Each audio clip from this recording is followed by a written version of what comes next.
Is this a more dangerous game than we think it's going to be? You are Locked On Lions, your daily Detroit Lions podcast. Part of the Locked On Podcast Network, your team every day.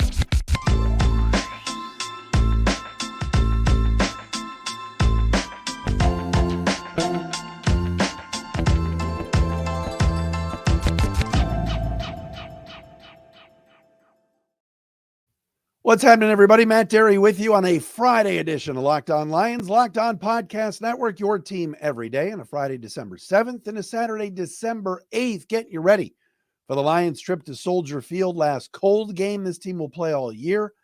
Outdoor Soldier Field, although the weather conditions are changing and it may not be as cold, it may not be as snowy as originally forecasted. But thanks for making us your first listen.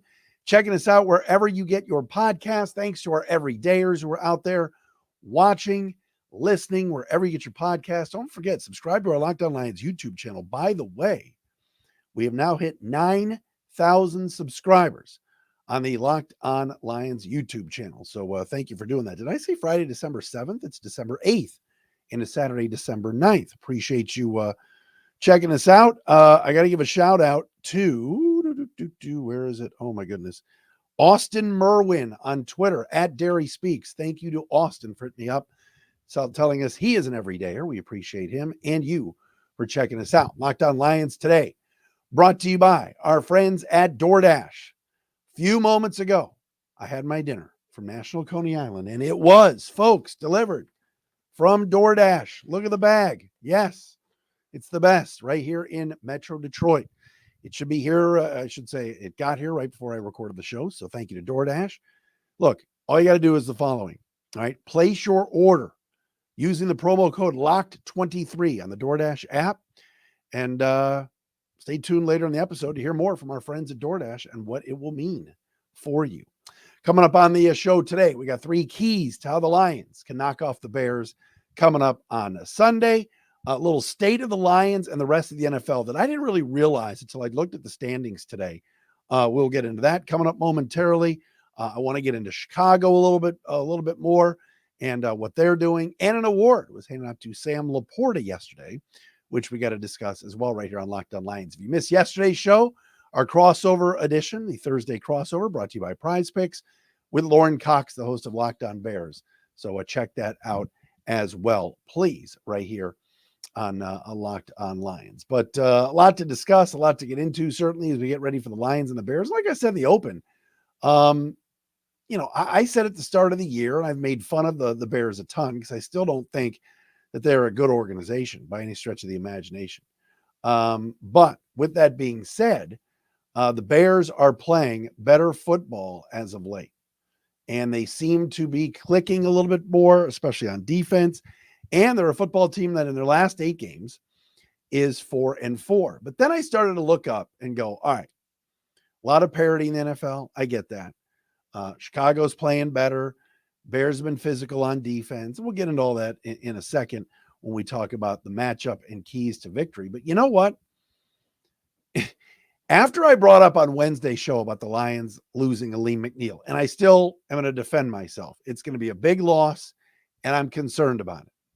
I still don't like the Lions' depth at defensive tackle.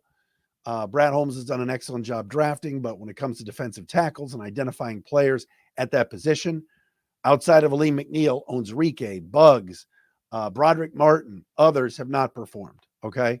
And they're a little thin at that spot with McNeil hurt. But with that being said, a lot of you are like, oh my gosh, the sky is falling just because we lose Aleem McNeil. No, that's not what I'm saying. Am I concerned a little bit about it? Yes. Because he's easily the best performer on the interior of that Lions defensive line. But then I was thinking to myself, we've talked so much. We had Andrew Siciliano on earlier in the week too. We talk so much about the Lions and where they rank with the rest of the league, of the NFC. Are they as good as San Francisco? Are they as good as Philly and Dallas? And I was looking it up, and I was this is basics, right? I was looking at the standings before we came on today, or I came on today, and I'm like, all right, how many teams are above 500 in the NFC? And I'm like, wait a minute, is it just 4? And it is. The Eagles are 10-2. The Cowboys are 9-3. The Lions are 9-3. The Niners are 9-3. Everybody else is either at 500 or below. I'm like, wait a minute, this can't be right. We're 13 weeks into the season. The Lions are 12 games into the season. There's only 4 teams better than above average in this league, in the NFC. And then you look at the AFC and you go, there's 8. Miami, Baltimore, Pittsburgh, Cleveland, Jacksonville, Indianapolis, Houston, Kansas City. That could be, wait a minute, 1, 2, 3, 4, 5, 6, 7, 8 are above 500 in the AFC. In the NFC, there's just 4. And the Lions are one of them. For years, we've been waiting for a good team here. For years, you've been waiting, decades. You know how many people tell you, oh my God, my grandfather is so excited, my grandmother, whomever. They haven't seen a team this good in a long time here. That's true. You say, well, the Lions, maybe they're a step below. Maybe they're not as good as Philly or San Francisco or Dallas. And the records kind of prove that, to be quite honest, they are up there with those teams because nobody else is. You got a lot of 6-6 teams. You got Chicago that I'm lauding right now, saying the Bears aren't playing that bad. They're better. They're 4-8. The other conference has double the amount of teams that the NFC has in terms of winning football teams. So maybe I should back off in some of my conjecture about how I'm concerned about this team and how they're struggling a little bit. They're only beating the Saints by this many, and they're blowing a 21-point lead, and it's down to 3, and they had to come back from 17 down to beat the Bears and all this stuff a couple of weeks ago. How could you lose to the Packers? Hold on a second. They're 9-3. They're only one of 4 teams with a winning record in the entire conference. The NFC is terrible. But it does say something about this football team that they are right there with the San Franciscos and the Phillies and the Dallases of the world. And they're not just jumbled up in the 6-6 buffet line, the 6-6 bistro, as Mike Valenti would say, with the likes of Minnesota, Green Bay, Atlanta, Rams, Seattle, all 6-6, all mediocre, average teams. The Rams, with all the injuries that they've had, Stafford being out, Donald being out, Kupp being out, and having no running backs, they're 6-6. So breathe, be excited, and realize, and again, this is just me tooling around the internet, getting ready for the show, going, wait a minute. There's only 4 teams above 500 in the whole conference. That is ridiculous. But again, Lions have put themselves in this position. They've played good football. They've won close games. Don't compare them to last year's Vikings. No, they're better than last year's Vikings. All right. Now, I know Minnesota last year finished what? They go 12-5, 13-4. Pretty darn good. But they got lucky. The Lions have had some luck. Absolutely. All right. Lions got lucky that the Raiders were in such disarray in that Monday night game, ended up firing their coach. Lions got lucky when they, got to face, Bryce Young and Desmond Ridder and some bad quarterbacks. Sure. All right. Lions got lucky that the Justin Fields deep ball to the rookie wide receiver was dropped. There's a lot of things that, Jalen Johnson's pick 6 that was dropped at Ford Field 3 weeks ago. He catches that, Lions lose. Right. So there is some luck involved. The Lions also are much improved, and they're figuring out how to win games, and that's all that matters. So I thought that was definitely interesting. All right, coming up next, let's get you some keys to this game. Let's talk about Sam LaPorta a little bit as well. We got to tell you about DoorDash, folks. I'm telling you, it's the best. You don't want to go out. They deliver you this bag. Food, hot food, whatever you need. Groceries too, anything else. All right. DoorDash has it for you. It is absolutely phenomenal. Did the game go to a timeout? Last night, little Thursday night football, time to order in with DoorDash. Is it halftime? That's ordering time. 2-minute warning, same thing. You got it. That's your cue to order in. Whenever the game clock stops, it's time to order in with DoorDash. You can get pizza, wings, burgers. You want just the buns? You can get them at DoorDash. And the great thing about DoorDash, too, is during football season right now, you can get great deals on groceries, restaurants, retail, and more with DoorDash. And all your favorite restaurants are there. I told you, I love the Hani and get fries well done from National Coney Island, and DoorDash delivers it right to my door. Get 50% off up to a $10 value when you spend $15 or more on your first order. Just download the DoorDash app and enter code LOCKED23. That's LOCKED 23. Subject to change. Terms apply. All right, it's a Friday edition of Locked On Lions. Hope everybody has a great weekend. Thanks to our everydayers who are out there listening and watching each and every day. We appreciate you doing that. Please subscribe on our Locked On Lions YouTube channel as well. Follow me on Twitter at Dery Speaks, at Locked On Lions on Twitter, and the Matt Dery Facebook fan page. By the way, no post-game pod Sunday. I apologize. I'll be a little bit out of pocket. So I will have a pod hopefully Monday morning. We'll see about that. But no post-game pod right after the game on Sunday for the Lions and Bears at Soldier Field. Shout out to my man Chris Cousins, Financial Architects. He's going to be at Soldier Field. I told him when the Bears score a touchdown, and I know we don't want to see the Bears score. When they play bear down Chicago Bears and everybody in the crowd sings with that T formation, I love that. And don't get me wrong, I love Theo Gridiron and Gridiron Heroes forward down the field, but nothing. Bear down Chicago Bears is a pretty good song too. All right, let's talk a little bit about Sam LaPorta. I'll get to keys and everything else in a second, but the Lions have got themselves an absolute gem at tight end. And on yesterday, LaPorta won the NFL's Rookie of the Week from Pepsi. Of course, had 9 catches on Sunday against the Saints, 140 yards and a touchdown. His 140 yards, the most ever by a Lions rookie tight end in a game. All right, breaking a record. He's 4th currently right now amongst all tight ends, not just rookies, all tight ends in the NFL in receiving yards with 679. No one's even close when it comes to rookies.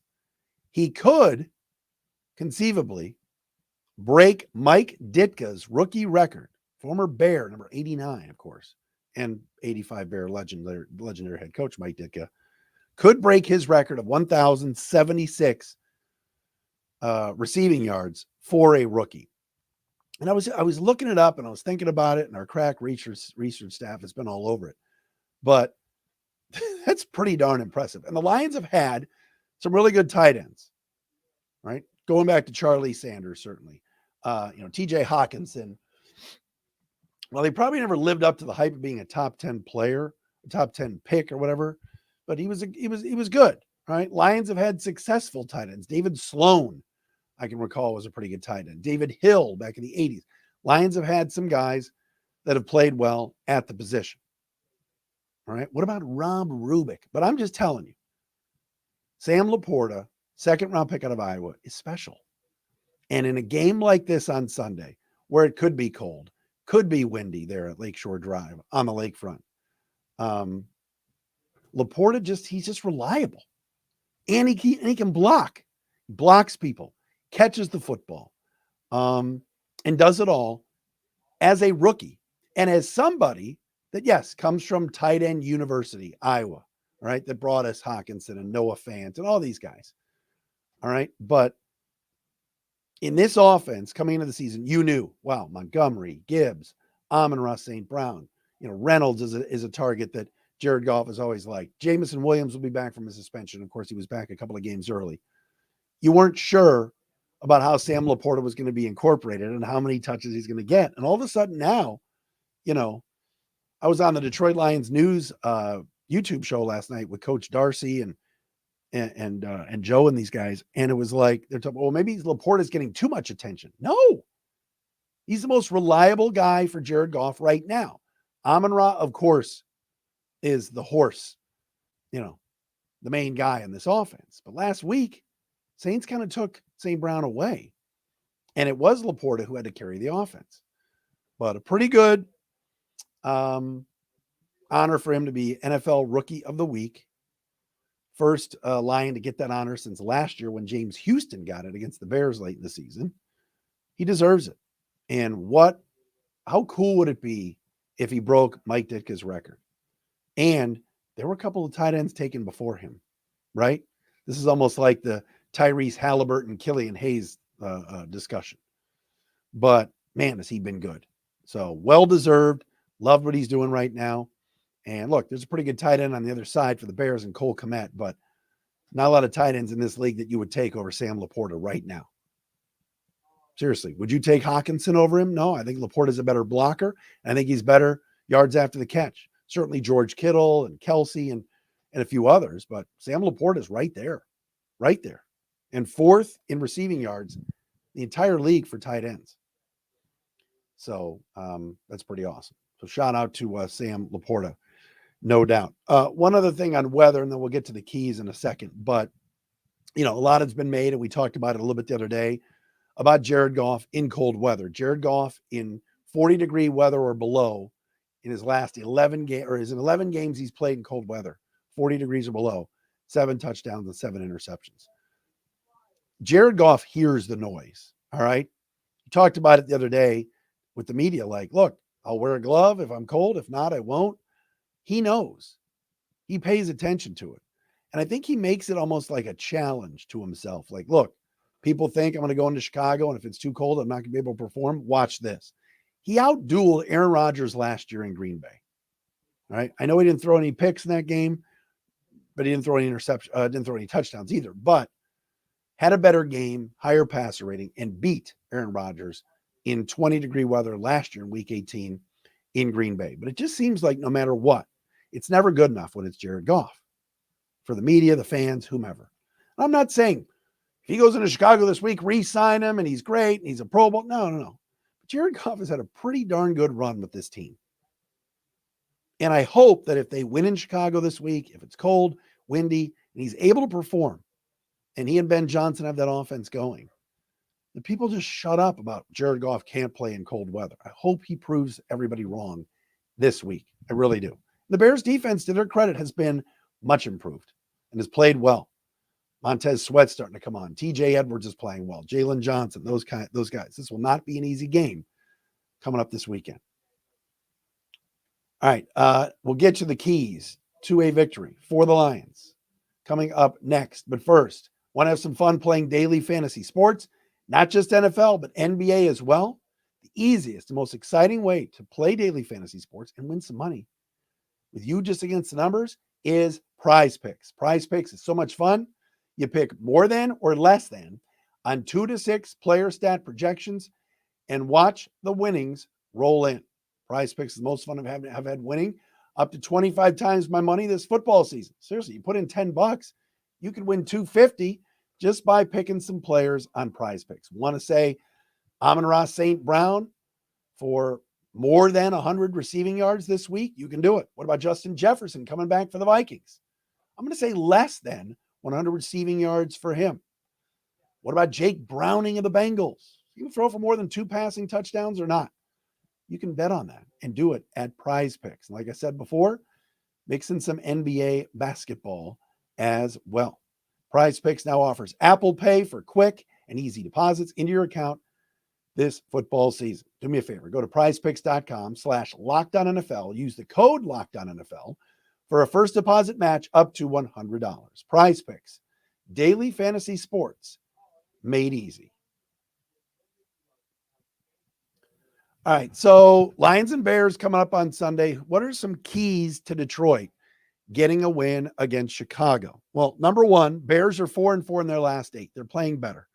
One of the reasons, watch their left guard, Tevin Jenkins. He's been really good, And a key for the Lions is going to be, can Bohanna, can Benito Jones, Onwuzurike, whomever is out there, Bugs, will he play? Can they move against Jenkins? He's been really good. He's in a contract year, and he's had a really good season for the Bears on the interior of that defensive line. Somebody has got to make some plays and get some stops against the running game of Chicago. That's going to be a key for sure. Lions got to run the football too. All right. If it's cold, if it's windy. Detroit is number 4 in the NFL in rushing. Let's get back to seeing that. All right. Frank Ragnall's likely not going to play. But first quarter against the Saints last Sunday, we saw David Montgomery. We saw Jahmyr Gibbs, chunk plays, big plays. That sets up everything else for this offense. And I'm not that concerned about the offense, really. I mean, Lions seem like they score 30 every week. But in those conditions, at Soldier Field, run the ball, keep Fields and the Bears offense off the field. And I think that the Lions, will do that. I do. And as I said on Crossover Thursday yesterday with Lauren Cox, I want to watch Darnell Wright, the right tackle for the Bears, going up against Aiden Hutchinson. You don't think Hutch isn't hearing the noise a little bit either? Only 5.5 sacks? Lions have got to get pressure on Fields. Fields is a different quarterback when folks are in his face, when he's getting harassed. Lions barely touched him 3 weeks ago at Ford Field, and he had his best game as a pro and ran for 100 yards. And yes, we could talk about stopping him in the ground game. He's going to get his yards running the football. He just is. But Hutchinson against Darnell Wright and against Jones, the left tackle, because I saw Hutch play more on the left side or the right side of the Lions D-line last week than he had all year. Time to get Hutch going. Love to see a 2-sack performance, couple of quarterback hits, maybe a hurry or two. But Darnell Wright has played pretty well for the Bears. This is one of the reasons why the Bears have been better lately. Their O-line and their D-line have been pretty decent. But Hutchinson against Darnell Wright is something that I want to see. It's an intriguing matchup, but it's a key. If Hutchinson can get to Fields, that won them the game 3 weeks ago, 31-26. It did. Bears had the ball, down 3. Hutchinson gets around Wright, forces the safety, the strip sack with the safety, fumble, ball going out of bounds or out of the back of the end zone. And it was lights out, and the Lions won that game. So 9-3 Detroit, 4-8 Chicago coming up Sunday at Soldier Field. For those of you traveling to the game, have a lot of fun. Stay safe out there on the roads. Locked On Lions, always with you every single day, Monday through Friday. Thanks for making us your first listen. Checking us out wherever you get your podcasts. We will return likely Monday morning for a little pod to recap, hopefully, a Lions victory over Chicago and sweeping Chef Poles, Eberle's, and the Bears. Talk to you soon.